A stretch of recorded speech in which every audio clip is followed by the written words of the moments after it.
Iya, selamat siang, sore, atau malam, ataupun pagi. Salam sejahtera. Kesempatan ini saya ingin memberikan sesuatu buat masyarakat KCI ataupun Buddhis Indo secara umum, umat Buddha, juga khususnya kepada masyarakat KCI ya. Kesempatan ini saya merasa perlu menyampaikan sedikit banyak melalui media ini bahwa dalam sehari-hari kita umat Buddha tentu kita sangat mengerti bahwa bagaimana proses alam semesta itu berjalan. Ya, cuma ada satu hukum itu, yaitu hukum karma, yaitu sebab akibat.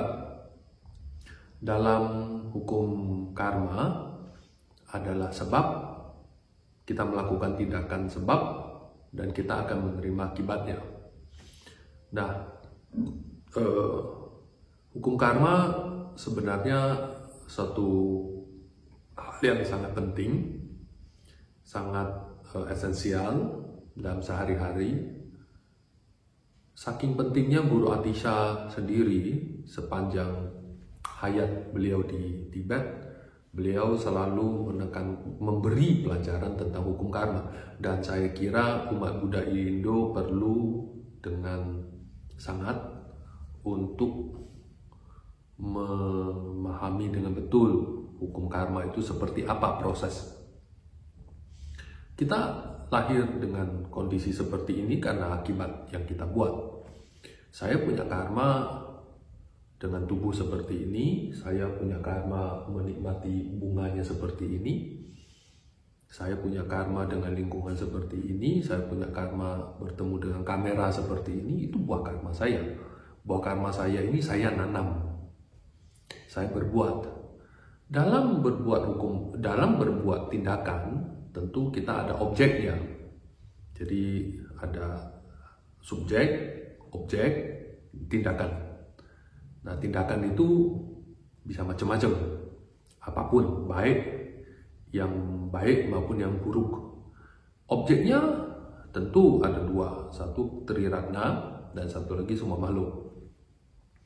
Nah, hukum karma, tindakan, objek, dan diri kita, ini semua memberikan hasil berupa akibat yang harus kita terima. Misalnya saya bertemu dengan ruangan seperti ini, bunga seperti ini, baju seperti ini, jasmani saya seperti ini. Itu buah karma saya. Dalam interaksi itu sederhana sekali, hukum karma yang pemahaman yang sederhana sekali. Tetapi dalam yang lebih kenyataan sehari-hari, kita akan bertemu dengan fenomena hukum karma menyangkut dengan banyak makhluk. Misalnya kita petani, kita nelayan, atau orang tua kita nelayan, menangkap ikan, ya tindakan karma, ya kan? Yaitu karma menangkap ikan. Kalau petani, pohon kelapa, sawit, sorghum, padi, sayur, itu tanaman, dan bukan hanya tanaman, dan ulat-ulat di situ. Dalam sehari-hari kita juga, misalnya kita berternak ayam, babi, segala macam. Kita misalnya seorang peternak babi, peternak ayam, atau nelayan tadi, menangkap ikan, menjual ayam, memotong babi, itu karma. Tapi dalam karma ini kita menyangkut objek, yaitu si babi itu, si ayam itu, atau banyaknya ikan itu. Dengan menjual mereka, kita beli baju, beli rumah, beli mobil, makan, seperti itu. Kita menyangkut ada relationship dengan makhluk-makhluk seperti itu. Yang sederhana misalnya utang piutang, pinjaman online, kita pinjam pensil, pinjam penghapus, pinjam makan, pinjam buku kepada banyak orang. Kita pinjam, kita minta. Berarti ada tindakan, ada karma yang kita hasilkan. Misalnya kita hukum karma itu kan menanam buah apel, petik buah apel. Nggak mungkin menanam buah apel, metik buah semangka. Kalau saya mengambil ikan, motong ayam, jual babi untuk makan, untuk menghidupkan keluarga, untuk kehidupan kita, ya tentu kita akan sebabnya tindakan seperti itu, akibatnya akan kita terima sebagai akibat seperti itu. Karena di hukum karma mencuri berarti kita akan kehilangan, membunuh umur kita akan pendek. Prinsip hukum karma harusnya semua orang paham. Nah, yang ingin saya bicara di sini adalah istilah yang paling umum diketahui, didengar, dan sering orang sebut tentang utang karma. Atau objeknya orang yang kita piutang, dia yang kita memberi utang, dan orang yang utang itu utang piutang itu banyak orang di Buddhis Asia itu banyak menyebutkan istilah yen qin zai zhu. Ya, kalau Anda memahami bahasa Mandarin, ya yen yen de yen, jadi yen dendam, marah, semacam itu. Yen, yu yen, jadi yu yu wo, ada jasa baik pada saya. Yen itu kebalikannya, ada dendam, ada marah, ada hal-hal yang negatif pada dia. Yen qing, ya qing itu ai qing de qing, gan qing de qing, ya qing itu cinta, sayang. Jadi yen qing itu berarti istilahnya adalah hal-hal yang menyakitkan dan hal-hal yang menyangkut kasih sayang, cinta. Utang jasa, utang cinta, utang piutang. Jadi yen qing zai zhu. Zai zhu itu berarti pemilik utang. Jadi di istilah Chinese Mahayana, di masyarakat Buddhis secara umum, kita mengenal yen qing zai zhu. Yaitu siapa itu yen qing zai zhu? Itu yen qing zai zhu berarti orang-orang yang kita berutang sama mereka. Utang cinta, utang menyakitkan, utang dendam, utang relationship, utang benda, utang barang, utang jasa, segala macam. Dalam sehari-hari kita akan bertemu dengan seperti itu di dalam kehidupan kita sehari-hari. Sebenarnya di dalam sehari-hari hidup kita itu kan kita sebenarnya bayar dan pinjam utang. Ya, kita punya uang, kita beli makan, kan. Lalu sehari-hari orang menolong saya, memberi saya sesuatu, memberi pertolongan. Misalnya mentraktir kita dengan secangkir kopi yang tidak seberapa harganya. That kind of thing itu adalah bukan tanpa sebab. Tentu ada sebab. Dulu saya memberi dia secangkir kopi, sekarang dia membayar saya secangkir kopi. Saya mencuri uang dia, sekarang saya kehilangan uang saya. That's a very simple thing yang bisa kita temuin. Nah, Saya ingin sedikit lebih jauh membicarakan tentang Enyen Qing Zai Zhu. Kita bicara topik ini. Yan Qing Zai Zhu, Enyen, sesuatu kebencian, marah, menyangkut perasaan yang tak enak. Qing itu menyangkut perasaan yang sayang, cinta, kanjing, aiqing. Jadi semua orang harusnya paham lah. Yan Qing Zai Zhu. Nah, dalam sehari-hari kita berurusan dengan dua kata itu. Tiga kata dengan utang tadi. Kita datang ke dunia ini, kita bertemu dengan banyak orang. Karena kita telah berbuat karma di masa lampau yang membuat kita membuat sebab untuk bertemu dengan banyak orang itu.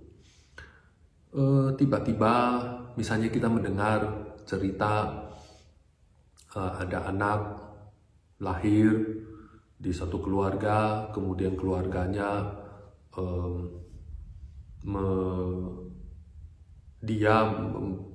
dia kurang begitu baik dalam keluarga itu.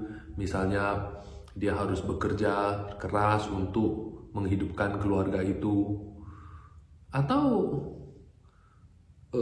seseorang dan anggota keluarga itu dia harus kerja keras untuk banting tulang untuk keluarga itu misalnya, sedangkan saudara yang lain misalnya kakaknya, adiknya atau siapa harusnya juga begitu kok, dia lebih santai, tidak kerja, enak-enak menerima. Seolah-olah kita bilang, oh, kamu itu seperti datang untuk bayar utang kepada keluarga itu. Itu kita sering dengar. Misalnya juga kita pernah pernah kita mendengar ada kakak adik. Jadi ketika adiknya masih di kandungan, kakaknya sudah nggak suka, marah, benci, memukul-mukul, meskipun masih dalam perut kandungan mamanya. Atau setelah besar kakaknya merasa adik ini datang, dia nggak suka, dia melakukan berbagai upaya sehingga dia merasa posisi dia direbut. Ya, banyak cerita seperti itu sehingga kakak ini merasa nggak suka, nggak bahagia. Begitu juga adiknya sangat benci sama kakaknya. Itu kita sering ketemu. Atau kita melihat satu keluarga, beberapa saudara, misalnya 2 cowok 1 cewek. 2 cowok ini baik, cewek ini yang selalu bikin masalah kepada mamanya atau kepada bapaknya, dan bikin masalah kepada satu keluarga. Selalu ngambil uangnya, selalu bikin makan hati ke mamanya, habisin uangnya. Selalu orang tua ini selalu harus merasa bekerja keras untuk keluarga, sedangkan yang cewek ini seperti merongrong terus. Atau kita juga pernah ketemu dalam kehidupan sehari-hari, misalnya orang tua, mamanya selalu menuntut lebih kepada anaknya, nuntut banyak, ini itu, nggak pernah cukup, nggak pernah selesai, nggak pernah berhenti. Dikasih mobil, nuntut lagi. Atau dalam sehari-hari kita ketemu seseorang, nah ini juga fenomena menarik. Kakak adik misalnya, kita ketemu kakak adik ini terjadi di center. Kakak ini masuk center dulu, ikut kita belajar, lalu dia datang membawa adik. Lalu adiknya sebenarnya akhirnya lebih progres, belajar dari lebih banyak, lebih dalam. Kakaknya tiba saatnya kakaknya pergi, sudah enggak, seolah-olah dia kayak ngantar adiknya. Atau juga orang di center juga kita juga pernah dengar dan menyaksikan bahwa anak center kita pacaran dengan non-Buddhis. Nah, setelah itu pacarnya yang non-Buddhis itu dikenalkan ke kita, malah tertarik belajar. Yang pacarnya ini sudah selesai ngantar, pacarnya udah pergi, nggak datang lagi. Ya sibuk entah apa berbagai alasan nggak datang lagi ke center. Atau dalam sehari-hari misalnya berteman gitu, cowok ini begitu tertarik sama cewek ini, saking tertariknya terpikat, lalu dibawa pergi. Ya kamu suka sama saya, ikut saya pergi jauh dari center, nggak belajar dharma, kerja di luar, sengsara, ya struggle life dengan keadaan seperti itu. Lalu dia meninggalkan guru, dharma, center. Atau dalam sehari-hari kita juga bisa ketemu teman tertentu, misalnya senior atau junior tertentu. Senior sangat memperhatikan orang ini tertentu, sangat take care of him or her, seperti itu. Itu fenomena utang karma, memayar utang karma. Fenomena seperti itu. Fenomena kakaknya mengantar adiknya, pacarnya diantar ke center setelah bayar dharma, kayak diantar, dituntun ke sini. Jadi ya hutang kan, dia kali ini datang bayar mengantar adiknya, mengantar pacarnya. Atau utang karma dengan orang itu kehidupan ini harus bayar, jadi pacar atau apa, dia dibawa pergi. Dorongan itu lebih kuat dibawa pergi sehingga tidak belajar dharma lagi dan segala macam. Atau orang tuanya harus bayar utang ke anak perempuan ini yang selalu merecoi, minta uang terus. Dia harus bayar dengan kasih dia uang terus, uangnya diambil terus. Atau kita jadi anak, kita harus bayar utang kepada orang tua kita berlebih. Lahir bukan sebagai anak, tapi lahir sebagai orang yang nagih utang. Habisin uang, habisin warisan, habisin mobil, habisin pabrik, habisin. Saya juga pernah ketemu suami istri sampai sukses bikin pabrik, anaknya udah pada gede, lalu suaminya punya selingkuhan, lalu semuanya dibawa pergi termasuk pabriknya. Jadi istri yang lama itu juga ditinggal, ya kan semacam nagih utang. Sudah selesai, ya datang mengambil yang seharusnya dia bayarkan, ya pergi. Hidup itu kan seperti itu, life is seperti itu. Kalau kita tidak paham, ya kita akan menderita dengan kondisi seperti itu. Ya, anggap saya juga harus bayar karma kepada banyak orang.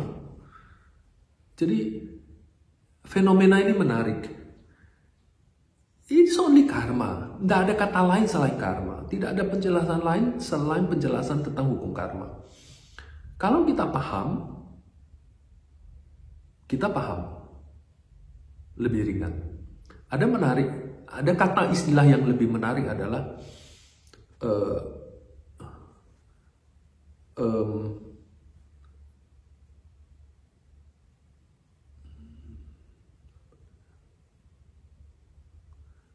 tongku.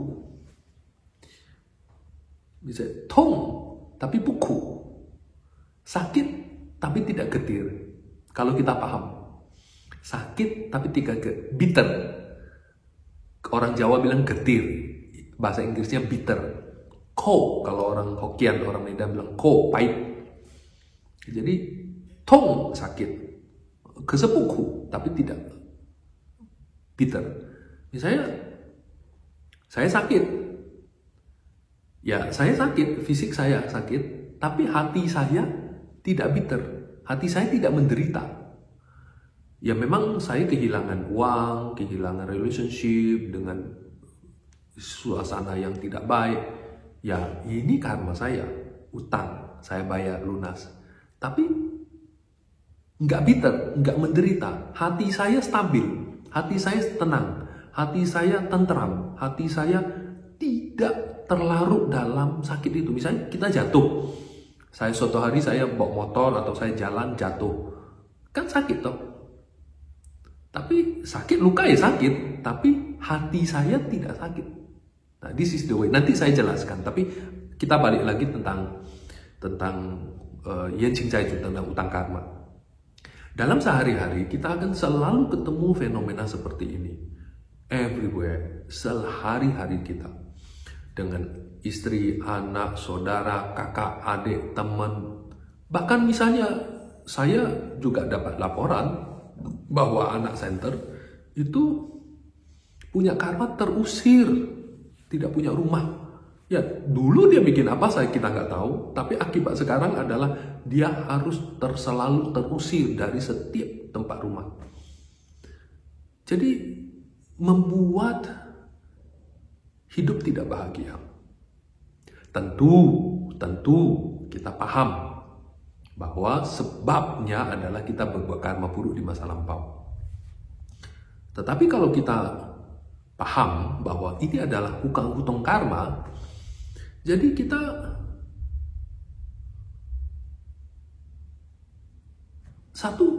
tahu diri, sadar, oh ini yang sedang terjadi pada diriku seperti ini. Hutang karma misalnya dengan seseorang, kamu harus jatuh cinta sama dia, kamu harus nikah sama dia. Kok kamu nggak nikah sama orang lain, kok harus dia sama dia? Setelah kamu nikah sama dia, relationshipmu tak baik, rumah kamu berantakan, kamu meninggalkan dharma, meninggalkan guru, meninggalkan center, hidup struggle di luar, dan you menjadi menderita. Ya hutang karma. Ya kita nggak bahas sebabnya apa, tapi ini karma, ini hutang karma. Tidak ada penjelasan lain tentang itu. Nah, apa yang ingin saya sampaikan? Kita dalam sehari-hari juga menghutang karma bukan sama manusia, binatang, anjing. Saya center, ya semua orang tahu kita punya banyak anjing. Kok anjingnya itu? Coba perhatikan anjing center. Yang dikebiri itu cenderung umurnya panjang. Yang nggak dikebiri mati muda. Termasuk kucing. Ada seekor kucing, dia berhasil dikebiri, selamat karena sakit, ya. Dia harus diangkat rahimnya, berarti dikebiri. Dia sampai sekarang selamat, umurnya panjang. Berarti apa? Dulu adalah monks atau nuns yang terlahir jadi anjing, jadi binatang karena dia punya karma. Tapi kan karma dia mendorong dia untuk selalu ke dharma, tidak berpisah dari dharma. Tapi ya karmanya tidak bisa nikah dan seperti itu. Ya kita itu kan sebenarnya tahu diri ya. Kita dalam anyway. Nah, sehari-hari kita ketemu kecoa, nyamuk, orang, saudara, sanak, family. Bahkan termasuk yang nggak nampak, naga, makhluk-makhluk buto kala, misalnya makhluk-makhluk buto, makhluk-makhluk alam petra, makhluk-makhluk jahat. Ya kan mereka bisa lahir dalam bentuk kayak apapun, dan ketemu kita pasti ada sebab dan datang untuk nagih sesuatu kan, pasti nagih sesuatu. Kalau enggak ngapain datang ketemu? Datang pasti untuk nagih karma. Apa yang membuat dia datang nagih karma? Dorongan karma itu membuat dia datang untuk menagih sesuatu kepada kita. I beat you, then you beat me. I kill you, you kill me. I steal you, you stole my money. That's kan utang karma relationship. Itu. Dan itu membuat hidup kita jungkir balik dalam samsara. Misalnya, ya saya nggak usah cerita terlalu banyak kan, tidak ada habisnya cerita seperti ini. Di buku Lamrim kan juga ada itu kisah siapa, ada seorang petani, seorang desa, ada seorang nelayan tinggal di tepi danau, istrinya adalah siapanya apa, banyak kan ceritanya. Itu lihat saja itu di kisah seperti itu. Saya nggak cerita terlalu panjang. Dan today, hari ini, saya ingin menyampaikan sesuatu hal kepada kita semua bahwa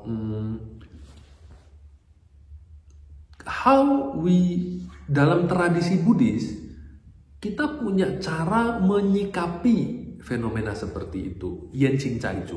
Kita lihat di Chinese Mahayana, mereka ada ritual tertentu yang membayar utang kepada yang penagih utang, yang taozai, yang datang utang.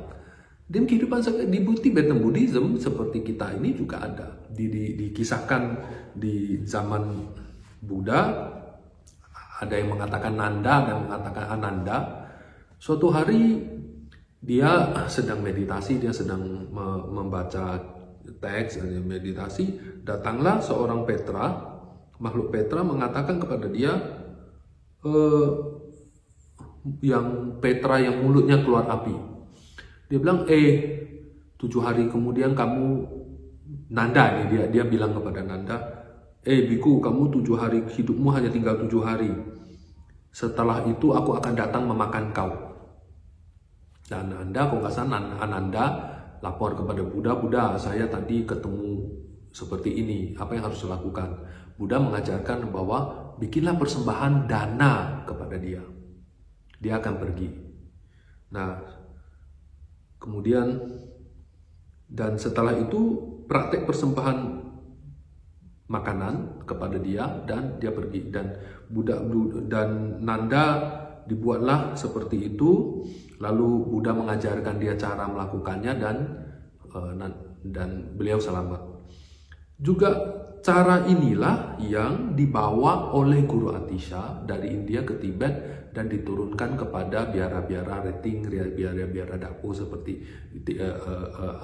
murid-muridnya di Kadampa kepada kita sampai sekarang. Dan ini yang disebut dengan persembahan torma, persembahan dana makanan kepada makhluk-makhluk itu. Dan this is important thing. Ini adalah hal yang penting bagi kita untuk untuk mempraktekkan. Jadi karena itulah saya ingin menyampaikan melalui media video ini kepada halayak banyak bahwa ini ada praktek yang baik untuk dilakukan sehari-hari. Nah, nanti ada penjelasannya. Dan yang paling penting itu adalah kita seolah-olah kita mempraktekkan bayar utang. Ada cerita menarik ya. Kita punya member, seorang ibu-ibu udah tua. Dia orang kaya dulu, sukses, kaya raya, tinggal di luar negeri. Lalu dia punya anak 2. Karena tabiatnya yang keras, maka dia punya relationship tidak baik. Lalu anak perempuannya ketika lahir lalu sekolah, lalu ditarik balik untuk bantu dia, itulah membuat semua kekayaannya habis, perusahaannya habis, semua habis. Akhirnya dia menyimpulkan bahwa memang saya utang, lalu perempuan ini datang untuk membayar utang dia. Jadi hubungannya tak baik. Setelah belajar Dharma, ya dia tidak belajar Dharma dalam-dalam, tapi dia rajin rutin melakukan 6 praktek pendahuluan, 6 PP, dan Pujatara, dan baca Hak Sutra. Dia dedikasi untuk 2 anak itu. Dalam waktu yang tidak terlalu lama, seperti kurang lebih setahun gitu, hubungan mereka menjadi baik. Di penghujung hidupnya yang sudah tua, dia punya relationship dengan kedua anak ya baik. Itu suatu berkah yang besar. Artinya apa? Dedikasi kan? Dedikasi itu apa? Dana. memberi. Nah, di sini kita mempraktekkan yang disebut dengan mempraktekkan 100 persembahan torma mempraktekkan 100 persembahan torma. Di situ ada caranya kepada siapa, dan di situ objeknya jelas. Petra, Putokale, makhluk-makhluk yang berutang kepada kita. Itu kita persembahkan torma itu kepada dia. Nah, yang paling penting di sini fungsinya adalah berdana, memberi. Jadi kalau kita mempersembahkan persembahan kepada Triratna yang lebih tinggi daripada kita, misalnya guru, Triratna, Buddha, itu persembahan, puja, menyenangkan. Tapi kalau kita mempersembahkan kepada yang lebih rendah pada kita, atau diri kita dan diri kita ke bawah, itu dana. Kita berdana kepada mereka, persembahan dana. Persembahan dana adalah memberi kemurahan hati, menumpahkan, meningkatkan, menaikkan, mengembangkan kemurahan hati, hati yang murah. Lalu tentu itu adalah antidot, kebalikan dari kekikiran. Kita memberi, yang kita beri juga tidak sulit. Pil-pil tepung, makanan, dan air putih. Nah, itu tidak sulit. Nanti ada video khusus persembahan ini, cara mempraktekannya. Tapi di sini saya ingin tekankan adalah kita membayar hutang kepada objek-objek yang piutang-piutang itu. Membayar hutang. Kita membayar kembali dengan memberi. Misalnya orang percaya makhluk-makhluk itu akan mengganggu kita. Kita bilang, hei, jangan ganggu saya, jangan menyakiti saya memberi persembahan makanan kepada kamu dan pergilah. Sebenarnya dalam sehari-hari kita akan berjumpa dengan berjumpa seperti itu. Di Bali ya banyak, di cara-cara tradisi Indonesia zaman dulu ya banyak, di Chinese tradition ya banyak. Dia datang mau mengganggu kita, menyakitin kita, kita bilang jangan ganggu saya, jangan menyakitin saya kasih kau sesaji persembahan, pergilah. Setelah itu sama, konsepnya very simple. Kita beri kepada mereka makanan, air yang kita doakan, lalu pergilah. Saya kepada yang sudah banyak utang, kita banyak utang, utang karma kepada makhluk-makhluk, kepada yang nampak, tidak nampak, siapapun dia, binatang, makasih makan, jangan ganggu saya, pergilah. Lalu yang penting kan hati ini, niatnya, niat kita suci, murni, tulus, memberi hal yang baik. Mulai dari yang paling gampang adalah makanan. Ya, kita mesti kasih uang kan dalam bentuk apa kan susah. Makanan yang paling gampang sebenarnya. Hal yang paling esensial kasih makanan dan kasih doa. Niat baik, kita mengembangkan welas asih, bayar utang, kemudian mengembangkan kemurahan hati, dana, praktek dana. Ya besok kita akan jadi kaya raya dengan banyak dana toh. Lalu ya mendoakan welas asih, support saya berdoa kamu bebas dari penderitaan, bebas dari kesukaran, bebas dari kesusahan, jangan berbuat jahat, jangan mengganggu saya, jangan mengganggu semua makhluk. Niat tulus, niat yang baik. Very simple. Nah, jadi seperti ini yang ingin saya jelaskan. Nanti di praktek-praktek selanjutnya, di video-video selanjutnya ada penjelasan bagaimana cara melakukannya. Dia yang kita bisa lihat. Lalu yang penting di sini juga kita mengembangkan welas asih. Misalnya kita tahu itu adik saya adalah musuh saya, dia nagih utang, saya sedih. Lalu membuat hidup saya menjadi susah, atau itu anak perempuan datang, atau itu mantan pacar, mantan. Nah, sebenarnya para mantan itu jelas sekali adalah orang-orang yang nagih utang kepada kita. Sudah nagih utang apa? Nagih. Kita traktir mereka jajan, makanan, beli oleh-oleh, beli hadiah. Lalu kita memberi dia apa? Sayang, cinta, toh? Sudah habis kita kasih. Waktunya habis, sudah habis utangnya lunas, ya dia pergi. Ya That's why kalau kamu banyak mantan, mean you banyak utang kepada banyak orang dulu. Kalau kamu nggak banyak mantan, ya means kamu dulu nggak banyak utang kepada yang lain. It's very simple. Jadi ya para mantan itu ya kamu sebenarnya kan para mantan itu kan kita berutang kepada mereka dan mereka datang lagi.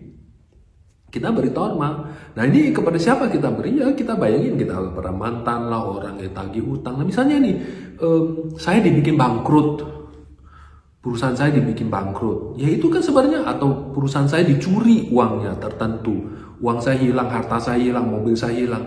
Ya kita berhutang atas sejumlah itu. Dan saya nggak terima kan? Kita kan nggak terima. Kalau nggak memilih pemahaman yang benar kan kita nggak terima. Jadi karena kita tidak terima, ya hidup kita menderita. Kalau terima, ya sudahlah, saya lunas utang, sudah selesai, utangku lunas. Saya buat apa? Jadi tong kesepuku, sakit tapi tidak menderita. Sakit tapi hatinya tak menderita.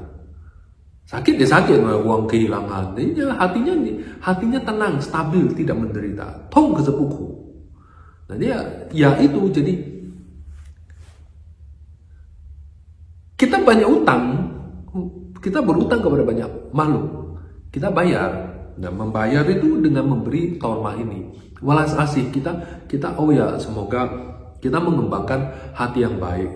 Terima kasih, saya telah lunas utangnya oleh kamu, saya tidak benci, saya tidak marah, saya tidak dendam lagi. Karena saya yang salah dulu. Kalau saya nggak salah kan saya nggak utang sama kamu. Kan saya yang salah kan? Kita yang salah. Saya yang bersalah sama kamu, maka saya bikin utang, kamu datang nagih utang. Sekarang terima kasih kamu datang nagih utang saya tak bersalah. Nah, konsep ini justru berbalik ini. Kan saya nggak mengembangkan kebencian, saya nggak marah, tapi justru saya bilang terima kasih kan, bahwa kamu datang untuk mengambil bagian kamu. Saya terima kasih kamu datang. Kalau tidak, kehidupannya akan datang, saya akan ditagih lagi. Sekarang udah lunas kan, utang banyak, pelan-pelan dilunasin kan, ya untung. Jadi we look as a sisi positif, dan kita mengembangkan namanya praktek transformasi batin. Batin kita ditransformasi menjadi sisi positif sehingga tidak menumbuhkan klisa, marah, kebencian, hal kayak gini kita tidak numbuh. Kalau kita numbuh, maka akibat ini akan menjadi sebab utang lagi nggak ada habisnya di masa yang akan datang. Jadi kita berpikir, oh ya terima kasih utang lunas, saya terima kasih kepada kamu, berkat kamu datang dalam hidupku gini, dan sekarang saya bisa gini. Lunas saya satu, sehingga saya bisa melangkah lebih jauh dengan bayar kita. Lalu niatnya kita kan mentransformasi, membalikkan hal yang tadinya berpikirnya marah seperti kan, kita balikkan dari sisi sisi positif, terima kasih. Jadi itu adalah praktik transformasi batin ya, mempraktekkan hal yang buruk menjadi hal yang positif. Kita harus dipraktekkan di tempat yang agak terang, dan itu nanti akan dijelaskan di video berikutnya. Saya pikir ini hal yang penting. Saya meminta kepada semua orang, praktekkanlah dengan sungguh-sungguh setiap hari. Dan bahannya akan disediakan melalui Biara KCI di Malang. Mereka akan bikin satu setiap package dan bentuk kering biar mudah. Jadi misalnya suruh kamu bikin, saya nanti banyak alasan, nggak bisa lah, capek lah, nggak waktu lah, repot lah, cari inilah. Sudah dikasih, dia tinggal bayar melalui kepeng, you tak punya alasan lagi untuk melakukannya. Ini sebenarnya manfaatnya untuk diri kita. Lunasi utang sehingga hidup kita tak ada beban. Lunasi utang biar hidup kita nggak ada beban. Jika tak ada beban, maka kita praktek dharmanya jadi lebih baik, hidup lebih bahagia, lebih tentram, lebih ringan, dan lebih free. Dan KCI tentu akan berkembang lebih baik. This is more important. Kalau penuh dengan beban nih, sekarang sibuk dengan beban penderitaan sendiri, mana ada waktu luang mikir lagi tentang saya harus bikin PR segala macam. Tentu ini lebih baik dipraktekkan oleh orang yang sudah terima inisiasi. Kalau tidak pun boleh oleh orang yang belum terima inisiasi. Ini baik untuk dilakukan karena dia berderma. Tapi harus dapat penjelasan bagaimana dia mempraktekannya. Tidak sulit, mudah kok. Tapi ini important, easy, penting. Easy and important, gampang dan penting untuk dilaksanakan dan tidak sulit, tidak rumit, tidak complicated. Di KCI itu ada beberapa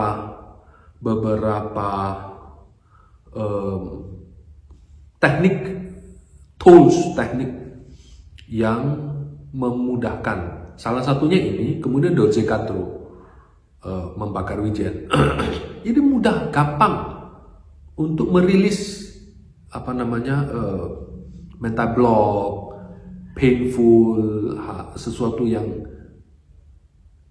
nggak enak di batin, luka batin, itu banyak, itu bisa itu. Nah ini bayar utang, Purif 35 confession 30 Purif. Nah itu kita terima kasih kepada guru-guru kita, mengajarkan kita, memberikan kita metode-metode yang mudah seperti ini, sehingga kita dengan mudah bisa mempraktekkannya, mengubah hidup kita menjadi lebih baik. Ini yang paling penting. Dan dipraktikkan. Kita berusaha untuk membuat itu mudah. Alatnya nanti diajari dengan mudah, bahannya nanti disediakan, tinggal beli sama kepeng. Dan itu tidak mahal seharusnya. Dan kita bisa lakukannya dengan baik. Dan lalu semoga itu akhirnya tidak ada beban. Saya sudah lunas utang, saya nggak mikir lagi KPR, tidak mikir lagi cicilan utang rumah.